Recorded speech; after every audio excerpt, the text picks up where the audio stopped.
ડીસાના તાલુકાના આશેડા ગામે ગૌચરની જમીનનું દબાણ દૂર કરવા મુખ્યમંત્રીને લેખિતમાં અરજી કરાઈ। ડીસા તાલુકાના આશેડા ગામે ગૌચરની જમીનમાં થયેલ દબાણો દૂર કરવા મુખ્યમંત્રી સમક્ષ લેખિતમાં રજૂઆત કરાઈ। આશેડા ગામના ઉપસરપંચ દ્વારા પણ ગૌચરની જમીનમાં ગેરકાયદેસર દબાણ કરાયું હોવાના અરજદારોએ મામલતદાર સમક્ષ કરાઈ રજૂઆત। સમગ્ર ગુજરાત રાજ્ય સરકાર દ્વારા ગ્રામ પંચાયતના ગૌચરની જમીનમાં થયેલ ગેરકાયદેસર દબાણો દૂર કરવા માટે સત્તા સાથે સૂચનાઓ આપવામાં આવી હોવા છતાં ગ્રામ પંચાયતના સરપંચ સહિત તલાટી કમ મંત્રીઓ દ્વારા પોતાના ગ્રામ પંચાયતની હદમાં આવેલ ગૌચર જમીનો પર થયેલા દબાણો દૂર કરી દબાણકારોને છાવરતા હોવાનું જાણવા મળી રહ્યું છે। ત્યારે આજે ડીસા તાલુકાના આશેડા ગામના આગેવાન દ્વારા આશેડા ગામે ગૌચરની જમીનમાં થયેલ ગેરકાયદેસર દબાણો દૂર કરવા માટે મુખ્યમંત્રી ભૂપેન્દ્રભાઈ પટેલ સહિત જિલ્લા કલેક્ટર અને નાયબ કલેક્ટર ગ્રામ્ય મામલતદારને લેખિતમાં રજૂઆત કરવામાં આવી રહી છે।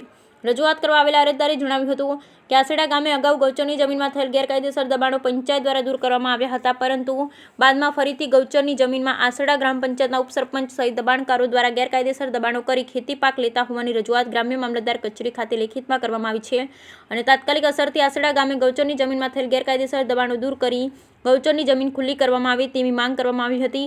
જ્યારે ગૌચરની જમીન પર થયેલ દબાણકારોને ગામના સરપંચ છાવરતા હોવાના પણ આક્ષેપ કર્યા અને ગૌચરની જમીન પર થયેલ દબાણના પગલે દમદારો અને લેન્ડ ગ્રેબિંગ એક્ટ 2020માં આવરી લઈ કડક કાર્યવાહી કરવામાં આવી તેવી અરજદારો દ્વારા માંગ કરવામાં આવી। બ્યુરો રિપોર્ટ ભરત ઠક્કર, ડીસા, બનાસકાંઠા।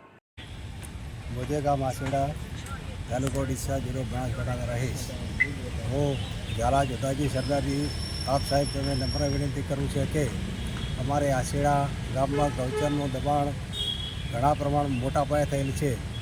2010માં હું ઉપસરપંચ હતો ત્યારે આ દબાણ હું અને સરપંચને અમારી બોડીએ ખુલ્લું કરાવ્યું હતું।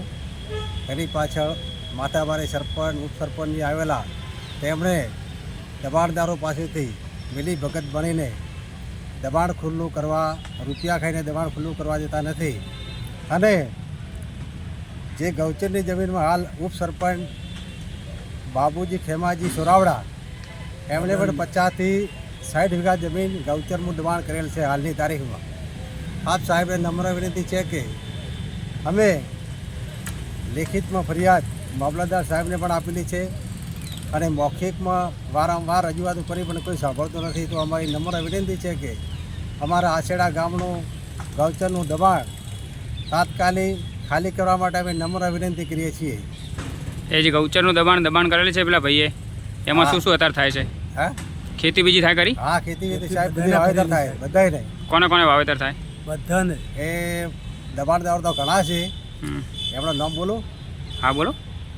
પહેલાં તો સરપંચ કીધા એ, પછી ઉપસરપંચ, પછી મોગજીજી દર્શનજી ઝાલા, મદારજી ઈશ્વરજી ઝાલા, પછી પેલા શું નામ લે પેલું જોધાજી અમથાજી ઝાલા, ગોવાજી અમથાજી, પછી પેલા શું નામ પેલાનું સરવણજી હેમચંદજી સોરાવડા, પછી પેલા ઓનું નામ શું જણાજી કપૂરજી સોરાવડા, બચુજી કપૂરજી સોરાવડા, પછી પેલા ભુરાજી સુજમલજી બાલેસણિયા, વિક્રમજી બાલેસણિયા તથા સંગ્રામજી રણછોડજી સોરાવડા।